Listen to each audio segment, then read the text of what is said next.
Welcome to another episode of Plant the Spear podcast. This is your host Jesse, and I'd like to welcome you to the show. The 2-0 show. Go Noles. 2-0. Feels good, doesn't it? Like take down LSU in New Orleans, in the Dome, all that smack they talk. Like I can't even tell you how many times on the way into the stadium, I'm sorry you came all this way just to get run out of the stadium. I'm sure you guys have been on social media and seen it. So it was so nice for them. I mean, they took a few years off my life at the end there. Like can we stop maybe doing that? But it was a fun game, and I think all eyes were on FSU, LSU, and FSU was just a better team that day. I think they proved a lot to the nation. I think they proved that Florida State is not the same team that you've seen the last 2 years. I'm not going to go as far as to say we're back like some people have been saying. Some of the players and their kids, and they're just excited, and I get that.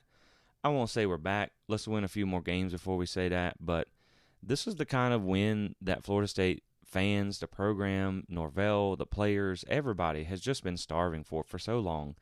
You get a big-time matchup. Home and home to me would have been a little cooler, but New Orleans was such an awesome city, and it was such an awesome weekend. And just to get that game on that stage and just go in there and win with the nation watching, like this is what we've been starving for so long. And so, yeah, with that, we'll just talk about the weekend a little bit, the vibe, the experience, and we'll talk about a few things about the game. I don't want to go too in-depth because it's been a few days. As you can maybe tell by my voice, when I got back from New Orleans, I actually have been under the weather for the past few days, so I just needed a few days to recover. But I still wanted to put something out for you guys. So this is like my flu game podcast, but so we're still gonna do it though. So I'm sorry if my voice sounds terrible. But yeah, so on the weekend on the whole, but I was just gonna say I don't want to get too in depth because I'm sure you guys have probably watched the game 3 or 4 times already, so you've seen it. I'll just share some of my thoughts, but yeah, just as a whole on the weekend, there were so many FSU fans. They traveled so well, like they literally took over that city. We pulled into town Friday. I think it was like Friday around 11-ish.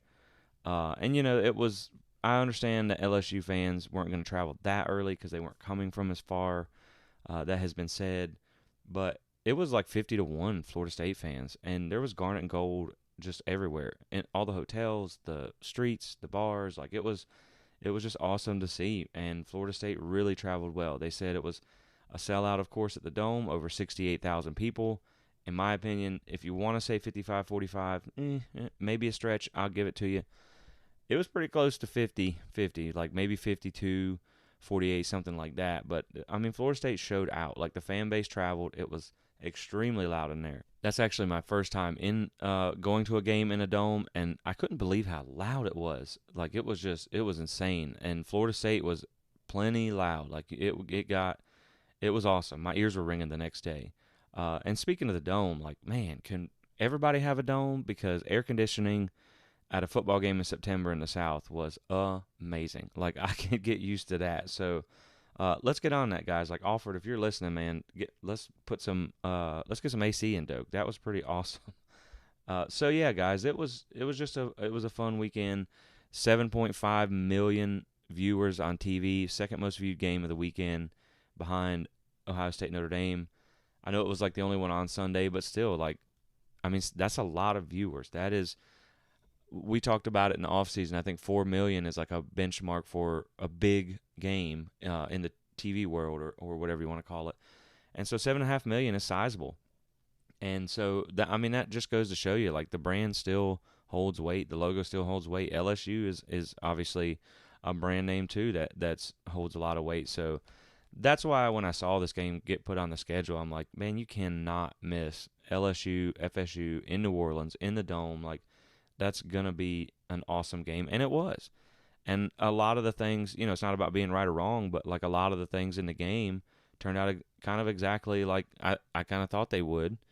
I went on even a radio station in Louisiana this week, kind of behind enemy line. I snuck behind enemy lines and went on their radio station and told them Florida State was going to beat them. So it was like, and the funny thing was I listened to a few segments before and after, and it sounded like we had no chance. They're like, well, we're going to be conservative here, and I'm going to pick the Tigers by 2 scores because Florida State's just not that good, and their secondary is bad, and all this, that, and the other. And I went on there, and I'm like, look, I'm taking Florida State because I just feel like they're the better team right now, and they were. And again, like it's neither here nor there on I guess on the score because you're still 2-0, you still get the win, and I look at it like Florida State controlled most of the game, so even if you let them come back late, like this team had the ability to control LSU.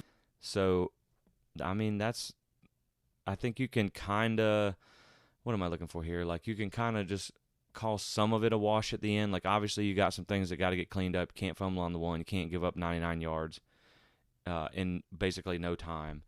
But you controlled them for 3 quarters, and you should have blown them out. So like that makes me feel so much better going forward because it's not like Florida State stole one, or it's not like LSU made a ton of mistakes, which is something I also wanted to touch on.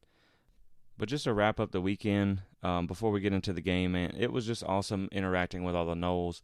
It was awesome just seeing everybody out and traveling. I even ran into Michael Alford at one point. I'm just walking back to my hotel, minding my own business. I see this group of people, and I'm like, I'm about to cross the street, and I'm like, wait a minute, that's Michael Alford.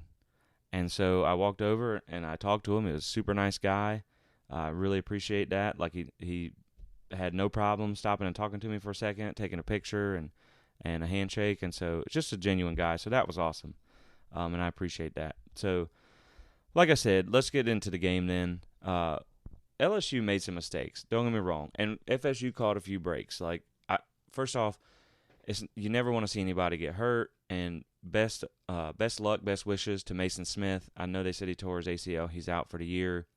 I wish that young man a very speedy recovery and hope everything works out and he can be back in the game next year, because you never want to see anything like that happen, you know. But it did, and that was one of their best defenders. I understand that, and then I understand that they've muffed 2 punts. But at the same time, like, Florida State made as many or more mistakes, I feel like, than LSU, more critical ones too, because when you really look at LSU's 2 biggest mistakes, which was really the only ones I feel like that you could almost say were like luck in a way. You know what I mean? Like muffing 2 punts in a game, like that's pretty lucky. But FSU didn't get any points off of that. So how can you say like Florida State got lucky because LSU killed themselves? No, they didn't. Look at Florida State. They dropped 2 touchdown passes. Really, if you want to go back to the opening drive, the penalty that they got, they were on a roll. And then they got a penalty, kills the drive, you miss a field goal, and you already kind of shot yourself in the foot there. And so then you also drop 2 touchdown passes. You give LSU 30 yards in penalties late in the game to extend a drive that brings it back. I believe that was the one that made it 24-17, gave them life, got them back in the game. That was huge, back-to-back 15-yard penalties when they had no offense going. And then you fumble the ball at the 1. So to me, I'm not buying the excuse that a lot of the rival fan bases or a lot of the other people are saying that Florida State got lucky. BS, man. We made just as many or more mistakes as LSU. So that's kind of my stance on that. I don't believe LSU beat themselves. Of course, they made some mistakes, and they did some questionable things. Like, they really didn't try and throw the ball until it was the end of the game, and I don't understand that a whole lot. And that was one of the biggest factors of the game. Really, is both teams basically had the same game plan in a way. Like, both teams had kind of offensive lines that struggle. Both teams had defensive lines that you felt good about. Both teams had a secondary that has some pieces, but you're not sure about. Both of them have a quarterback that can run. And I think we felt better about Jordan than Jaden as a thrower. And I think both teams were pretty much like, okay, well, let's make a mobile quarterback beat us with his arm. And really the difference in the game was Jordan was just a better quarterback. Like, he stood in there and he made his reads and he made us some absolutely amazing throws. Like, shout out to Jordan Travis. What a night. It had to be his best game so far of his career. Just on the big stage, taking shots, delivering some absolute dimes. Like, kudos to Jordan. What a game.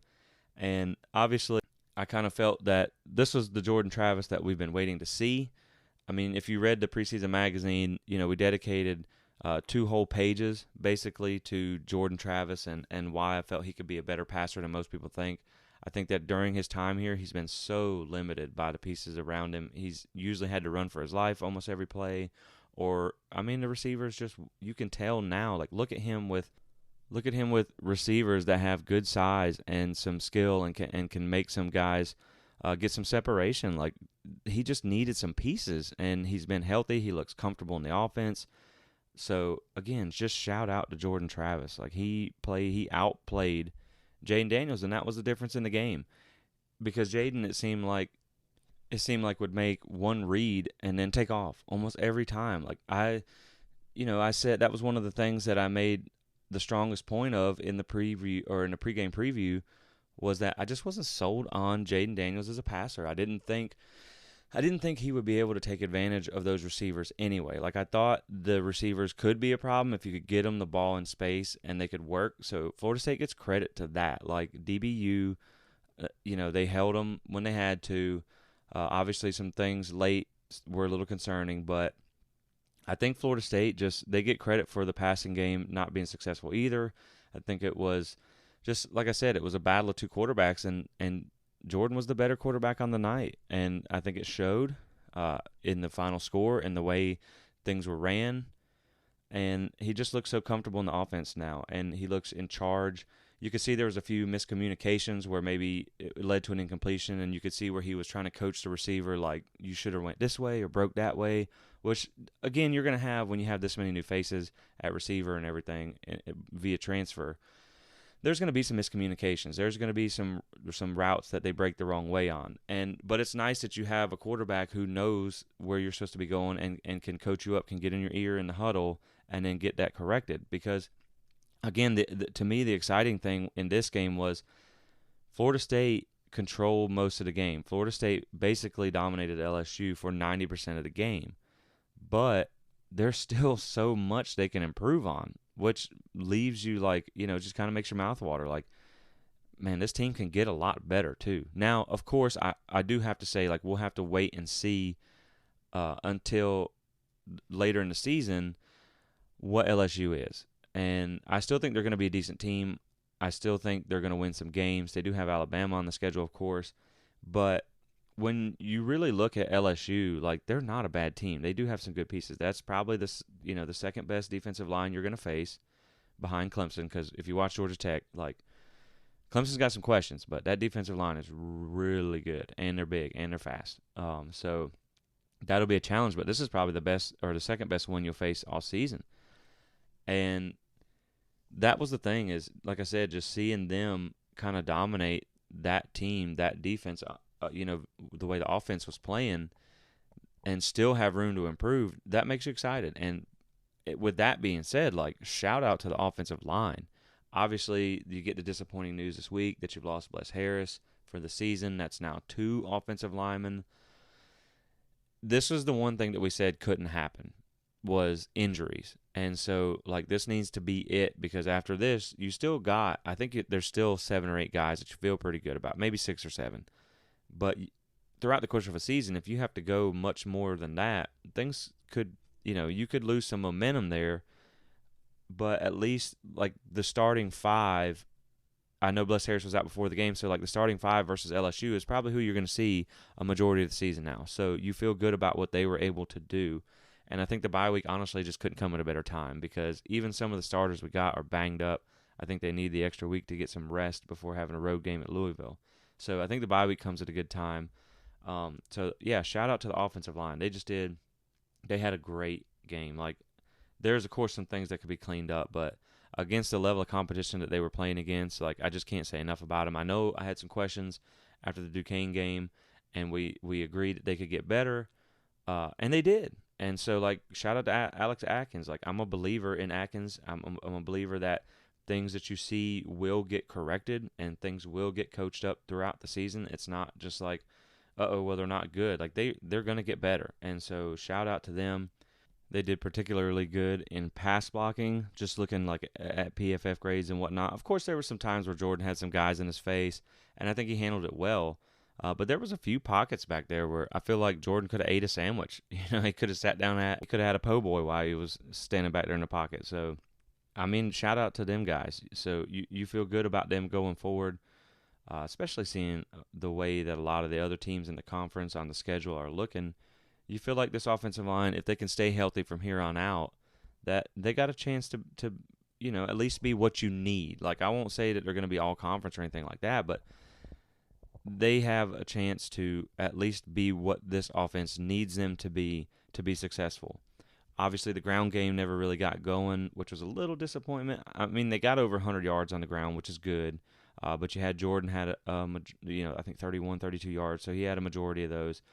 You would like to see the backs kind of do a little better against this level of competition, and yeah, just especially after the first game where you were like, oh wow, what's going on here? You got a three-headed monster, and then they just kind of were just quiet in this game. But the run blocking, at least grade-wise, was not near as good as the pass blocking, so that may be part of it too. And LSU does get credit. That is a good defense. When you watch the rewatch of the game, like their secondary and their linebackers, you can tell they were obviously aiming to stop the run, to hold Jordan, to make him pass against them, because they closed quick. Like, they have good team speed. They're one of the fastest teams Florida State will face this season.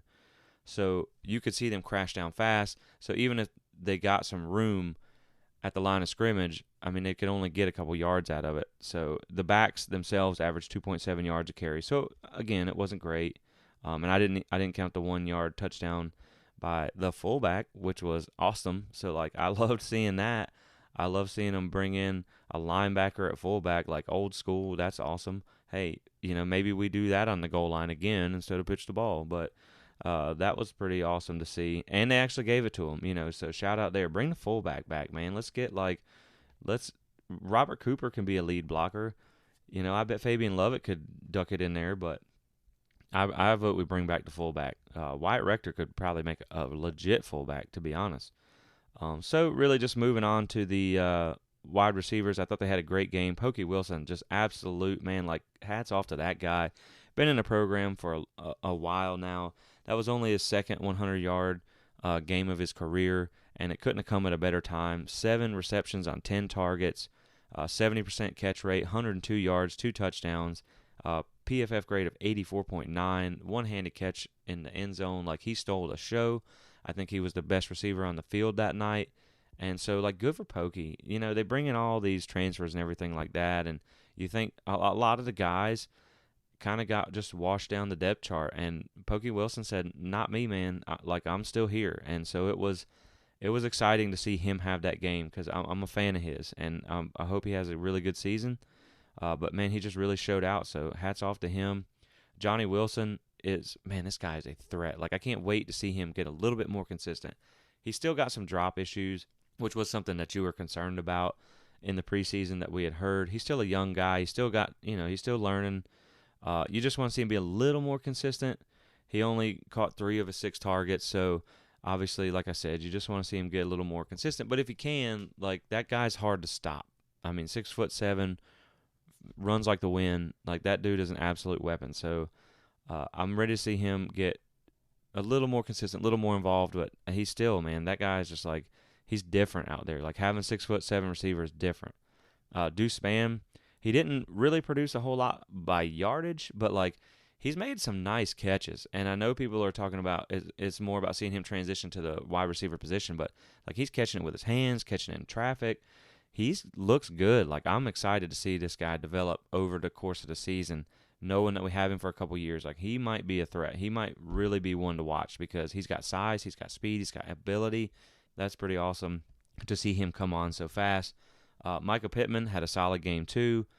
And, like, man, let me just say, my favorite thing about Micah Pittman is, like, he is team-oriented. He's selfless. Like, on that reverse flea flicker, he threw himself into, like, a 300-pound offensive lineman and stunned him right on the spot. Like, you see the dude just instantly stop. And so, like, man, shout out to that guy for he's willing to get his hands dirty and put in the work for the good of the team. Obviously, you would like to have seen him catch the pass in the end zone. It hit him in the hands, and I understand things happen, but realistically, let's be honest. You got to throw that to Johnny Wilson. 6'7". Like, I know he might have some drops, but you didn't catch it anyway. So, like, to me, you got to throw it to the biggest guy that just can't be covered. I don't really understand why they did that, but again, I like Michael Pittman. I like getting him involved. He's good at working the whole field, and the guy, he's just a selfless guy, and he blocks so well. So, like, I really enjoy watching him play. He had a pretty good game too. Cam McDonald, he's at tight end. He can get open. Like, man, he's got some ability in the receiving game. He's another guy that you got to see get a little more consistent on his catching. He's got a couple of drops on the season already where it just kind of pops him in the hands and falls down. But I mean, because the only reason I really bring that up, and I know he was out a lot of the preseason, so there's some things that he's gonna have to get back in rhythm. But he is a veteran guy, and you also look at one of the best passes by Jordan. Actually, really, three of the best passes by Jordan were all drops, and really the best pass of the night was probably the one to Cam McDonald.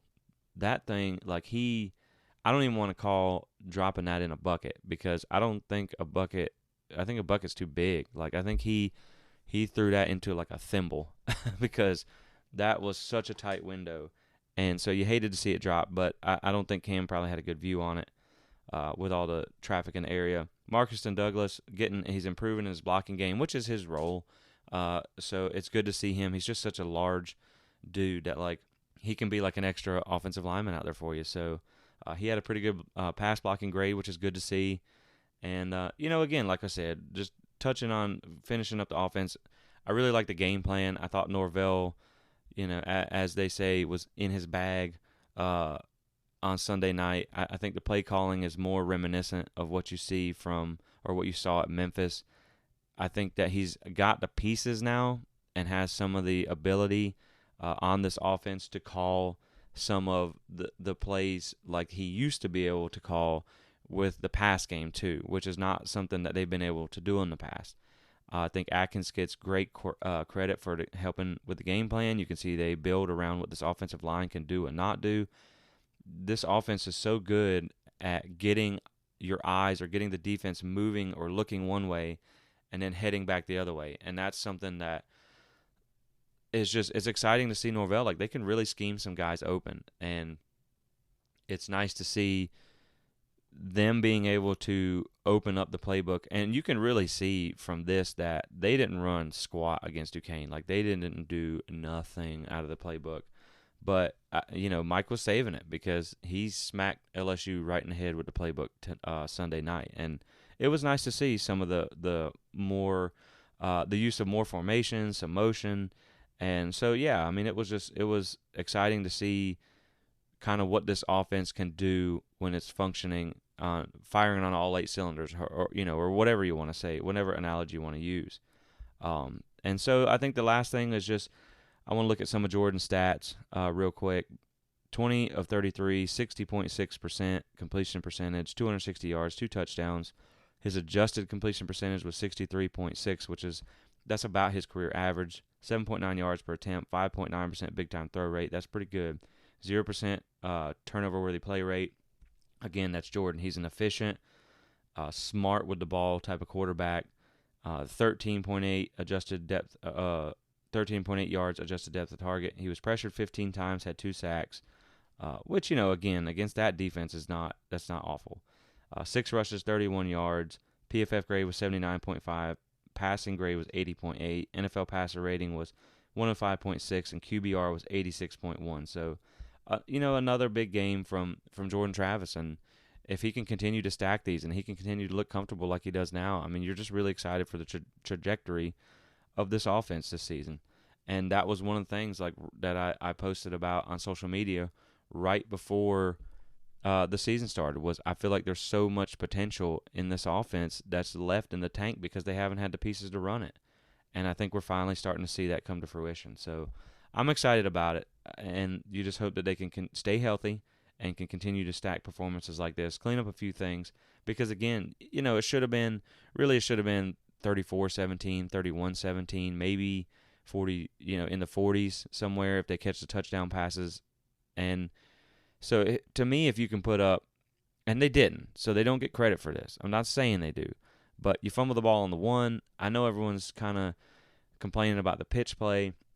Mike Norvell's even went on record and said, like, yeah, I probably like he had success with it earlier in the game. So if they catch the ball, they probably get in for a touchdown, and then no one says anything. They might be like, "Whoa, don't do that again," but like at least it worked. But it didn't, and that's how it works. Sometimes in in football and in coaching, like you're either the hero or the goat, and it just didn't work. So it wasn't, it got put under a microscope, and I think if he'd have caught the ball, it would have been a touchdown. I'm not a fan of it. I think you just given the situation and the scenario. If it was like before half or something, maybe I see it. But when the game is basically over and won, and you don't need to take the risk, like to me, that's where you bring the fullback in. Let them, pound forward 3 times and then kick a field goal or something. So like the game was over. So that's my only take on that is I feel like the play wasn't bad. I feel like the situation and the scenario it was used in, the risk was not worth the reward. And that's, I think, the best way to say it. But looking over, just overall, I think the offense is something to be excited about moving forward. They might be able to do something more than you thought because realistically, if they don't make the mistakes, they don't drop the touchdowns and all that, you put up 40 points, or you would have put up 40 points on the LSU defense. And, what defense are you going to face besides Clemson? Not named Clemson, maybe NC State. That's better than that. Speaking of defense, we'll move over to that side of the ball real quick. Defensive line, I think, looked good. Daniels is a good runner, so like he avoided a lot of tackles. That dude looked like he had some like he had some slippery stuff on him or whatever, because like they would be so close to getting him and he would just slip out of a tackle. And so, I mean, credit to him. Like that's his game. He's good.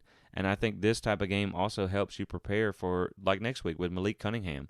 Now, obviously, he's got a lot better arm, so that's something to be watched. But it kind of lets you get prepared for what you're going to see next week, because Jaden Daniels, that was their whole offense. That was it. That's all they had.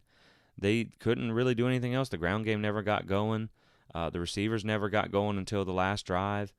And Jaden Daniels was their offense, was the scramble. They did some things to take it away. He still was able to make some plays. At first I thought, I was like, well, I'd like to see him take that away. But if that's all you're going to give up, then I'm okay with that too, because you're throwing the ball, you're getting some chunk yards, and really he's just kind of getting lucky and breaking contain and getting out. And if that's all you're giving up, then I'm okay with it, which, leads me to say that I think it was a great game by Fuller, and I think they ran a great game plan. Now, I disagree with the prevent at the end of the game. I don't think that should have been the case. I understand maybe there was like some Jacksonville State flashbacks, but realistically, like they hadn't done anything all game. I think they still had under 250 yards whenever that last drive happened. So, like, why give them an opportunity now to get something going when they haven't done it the whole game? I just didn't feel like it was needed. But hey, they put together a good game plan, and I mean everybody can learn, and that's something Mike Norvell talked about too. Is they have to reevaluate themselves as coaches, players, and everybody looks at things and learns from this, and they'll learn from that too. I'm not saying it was right or wrong. I'm just saying that I don't feel it was necessary because LSU had no offense. So why give them a chance to get anything going? Why give those receivers a chance to work in space? Because they did on that last drive. But back to the defense again. The defensive line did good. Robert Cooper, Fabian Lovett had a great game. Obviously, we knew there was some questions up front for LSU as well, and I think they kind of exposed a lot of those questions. Jared Verse is an absolute dude. Like, this was a gold mine find in the transfer portal coming from Albany. Like, I think we all expected. I think this is like who we wanted him to be. We just didn't expect it to happen so fast. And the thing that's exciting about Verse is, like, when you watch him play, he has a speed aspect to him where he can just go by you. He's got some moves, but he's just strong. Like, there's some times where you would watch him on the line, and as soon as they hike the ball, you see some 6'5", 6'6", 320-pound offensive tackle with, his feet in the air because Jared Verse just decleated him with just his arms, with just a shove. Like, he's just throwing grown men like it's nothing, and that's exciting to see. Obviously, he was able to take advantage of a freshman tackle, which was something that we said in the pregame was something to watch. That I thought that was going to be a matchup that they could win. And, on a side note, Clemson had a freshman tackle in their game that gave up a lot of pressure against Georgia Tech. So you could see I even tweeted that. Like, you could see Jared Verse eat in that game. He's got a lot to him, and he's still learning. He's still getting better. That's the another good thing. Like, there's so many young guys on this team that are still getting better. And so just watching him continue to grow and just play, and he might be my favorite player on the defense. So I'm just going to leave it at that. I just love his attitude. I love the way he plays.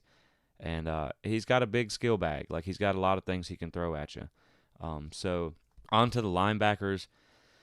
Man, guys, this is so exciting to watch. Like, we haven't had linebacker play like this in a long time. Like, Tatum Bethune is a legit college linebacker. He is everywhere on the field. He just makes plays.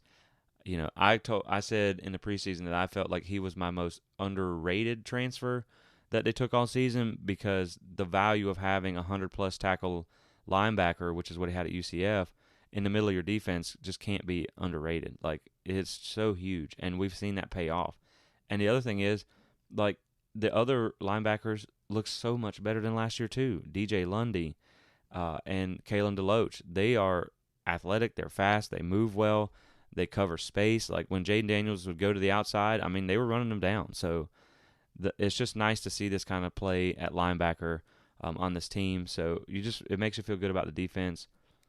I really enjoy this group. Secondary, they really didn't get tested much, again, because Daniels kind of sucks as a passer. So, like, they really didn't throw the ball a lot. And they're, again, that was something that we said in the pregame. We thought that these receivers might not get involved because the guy throwing them the ball can't get it there. And I think that's exactly what we saw. You felt good about the game because they did get involved late. And so they did get some plays off. And I really liked what I saw from Akeem Dent. Like, man, that guy he's really come on as a great, he looks good. Like, he looks like Butte, I think he didn't want to, like, he didn't put his hands up for one of them because he's like, man, 27's back there. Like, I don't want no part of that. Jamie Robinson, kind of a quiet game, but, it's still, like, you always like what you see from him. Renardo Green, like, man, that guy has really come on as, like, one of your best corners, and I think he's just had another good game. I think he's kind of right now, he's your concrete corner. Like, he's the guy that you can rely on. Omarion, it was nice to see him back. I don't know if there's maybe some still looming injuries or something like that. But he didn't really have a great game. He gave up six catches on 6 targets. I don't know what's going on there. You may see some rotation at the position, but it just wasn't a great game. He obviously gave up the late touchdown to tie, not to tie it, but the last touchdown. So, it wasn't a great game. But I'm not here to pile on the guy. I don't, he may still be injured or something like that. But they did have some receivers that were open at some point. When you took your eyes off the ball and you just watched downfield, but Daniels missed him. He didn't see him, or he took off, and I'm sure that's what caused a lot of the frustration with the LSU receivers. There was times where they were open and he just didn't throw the ball. He one read and he was gone. I'm honestly surprised that we didn't see Nussmeier make an appearance, because I know they were still in the game with Jaden Daniels, but I think, like, they would rather use Nussmeier's arm than just have a scrambling quarterback. But I don't think they can trust him behind that offensive line. So I think that's kind of. I'm surprised we didn't at least see him get a series or two.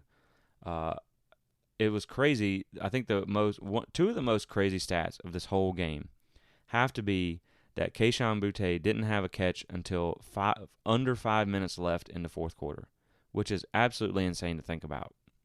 And I think the second most insane stat is Florida State didn't have a 3-and-out till like 3 minutes left in the fourth quarter. So, wow. Like, that was pretty awesome to read, just to see how successful the offense was and how much they made Boutte a non-factor in this game. I think the takeaways at the end is you just have to learn to close. You got to learn to finish these games, because it wasn't really just a 99-yard drive, to be honest. There was a lot of times where, like, for instance, when the penalty yards we talked about, Florida State could have if they had not given up those penalty yards and they had stopped them there, and then they had went down and scored and made it 24-10, I believe it was, LSU would have been done. Like, if you could have scored on the 1 yard line and made it 31-17, like, they would have been done. You had plenty of times to put your foot on their throat, and you didn't. And so I think that's just something that they need to learn to do, is just to finish these games. But at least now you had where you came out on top of one. Like, they've had a lot of close finishes down at the end where it's gone the other way for them. And so now you see, like, that's the thing, too, that I want to point out that I learned from this weekend is the culture at Florida State. If you had any questions about it being fixed, I think those have been relatively answered. Like, after seeing this weekend, the video of Coach Novell running into the locker room and them celebrating as a team. No one got down when adversity struck, and they almost tied, they got that late touchdown and everything. Like, Shaheem Brown thinking that this is my opportunity. It may be one play, it may be on special teams, but I'm going to go make the most of it. Seeing everybody pull in the same direction and fighting for each other to the end and coming out on top, it just shows you the difference it makes when you have a culture that is in place. And that has a lot to do with what Norvell has built and just got the right pieces. He always talks about fit and family, and I think we're seeing that pay off now. And so that was one of the biggest takeaways that I saw this whole weekend. And, of course, like we said, there's things to be cleaned up. Do you kick the field goal before half? Of course, maybe. But I also don't mind going for the kill shot there. Like, if you go up 14-3 before half, come out and score and make it 21-3, LSU probably quits then too. So, I mean, I don't hate it, but I think you take the points on the road. But the whole point of that being is there's still so much room to improve in a game that you dominated LSU for 90% of. Now, of course, exactly what we expected happened after the game. LSU isn't any good. I know you probably remember me saying that on the last podcast. They're not any good. They're not, Florida State doesn't get credit for that. They're not any good. Okay, well, let me ask you, was kind of the situation I evaluated that in. With what we saw on Saturday from the ACC teams across the board, and I know some of them were hard to judge, like Miami, where they're playing a cupcake team in, like, Bethune-Cookman. They still gave up 350 yards of offense to Bethune-Cookman. So, like, their defense probably is going to need some work. But how many of those teams do you feel like you could have put in that game, in that situation, in the Superdome? If you want, in a neutral, like, first off, I don't see any other fan base tryout. Maybe Clemson would have been the only one who would have shown up like that. And it would have been a 50-50 game. I think Florida State and Clemson would have been the only two teams that would have traveled like that. But just assuming you put every ACC team in that same scenario, in that same game, in the Superdome against LSU, how many do you think actually win the game? And to me, I think the answer is maybe 3, maybe 4. I think Clemson probably could have won, which, they didn't look great against Georgia Tech. I know they pulled off late, but they didn't look great. They looked vulnerable. They got some offensive line issues. DJ's still not good. Their receivers aren't really dominant. Their backs look good.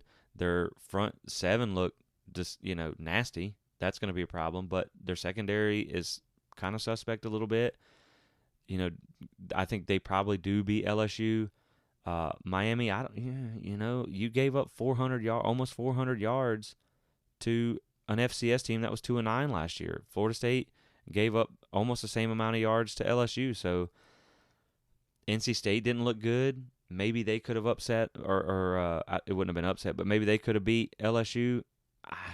They barely beat ECU. So, like, to me, there's not many teams. People can say what they want about LSU, but how many teams, again, you put in the same game, in the same situation, on the road, in New Orleans, in the Superdome, against that team on that stage, would have won from the ACC from what you saw Saturday? And I think it's probably 2, Florida State and Clemson. So, again, I think it was a good win, whether it came down to 1 point or not. I think just the fact that they were able to control, and they could have blown LSU out, and they can still improve to get to that, and you have a bye week now to clean some even more things up. That's positive, guys. That makes you feel really good. And I think the biggest thing now is responding, going up, and you got to win against Louisville. They got smoked by Syracuse, 31-7.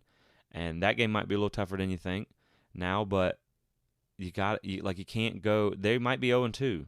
I mean, they could very well lose to UCF, and I don't think they're a huge fan of Satterfield up there, and so could Louisville be on quit watch maybe if they start 0-2?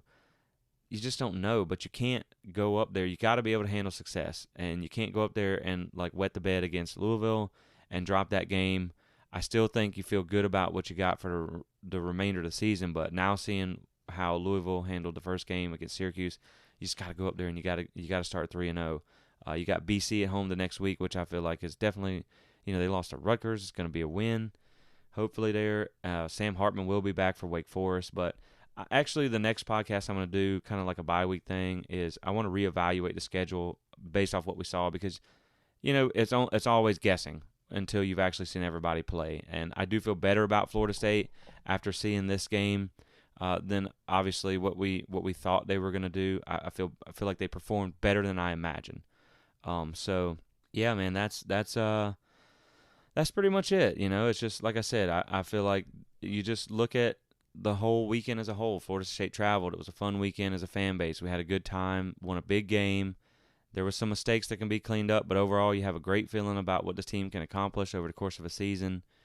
Like I said, how many teams could have went into that situation against that team in that dome and won that game from your conference on your schedule? Maybe I think Florida does play them, but I think it's in the Swamp. I'm not sure. So we'll find out there too. So, I'm interested to watch LSU throughout the year and see how they turn out, just to kind of know. But I feel good about it. I feel real good about it. So I think we're just going to cap it off there after just a fun weekend, just a fun game. Just so happy to see Florida State back in the situation and have success in the situation. I mean, it's like I was telling somebody, week 2 last year, I was sitting in Doak going, my God, did we just give up a Hail Mary to Jacksonville State? To week 2 this year, what just happened? Like, did we just beat LSU on a blocked extra point? Like, so the difference in the results of 1 year apart are just so, like, you can see the trajectory is there. You can see it's there. So, look at your week 2 from last year to your week 2 to this year. And so I feel good about Florida State still looking at the 8-win to 9-win type of projection. I still think they can win 10 games. I still think that they could start 4-1 to 5-0. I still think that every team on this schedule is beatable. Florida looked a little better than maybe you thought, but you get them at home. You get Clemson at home. NC State on the road is still going to be tough. I mean, it's not illegal for people to get better, so people can get better. But so can Florida State. We still could get Winston Wright back at some point. We still could get Ja'Kai Douglas back at some point.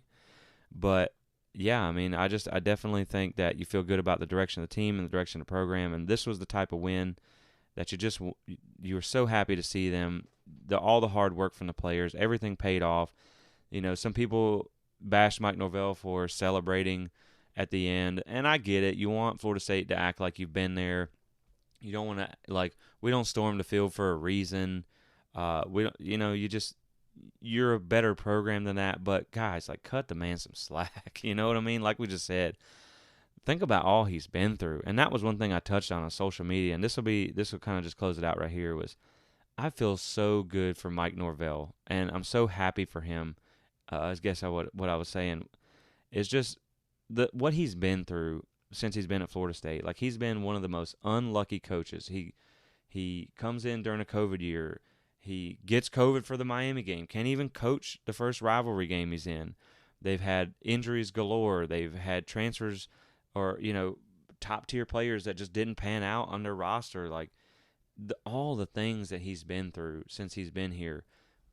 To see him get that, to have that moment of joy, after they won and this, kind of see what you've been putting so much time and effort into finally start to pay off. I just felt I was so happy for him. So, maybe not Louisville. If you win at Louisville, maybe hold it together. But, I got no problem with him celebrating at least this one because, I had to feel good. It really did, because this is proof of concept. This shows that if you stick to the plan, this is what can happen.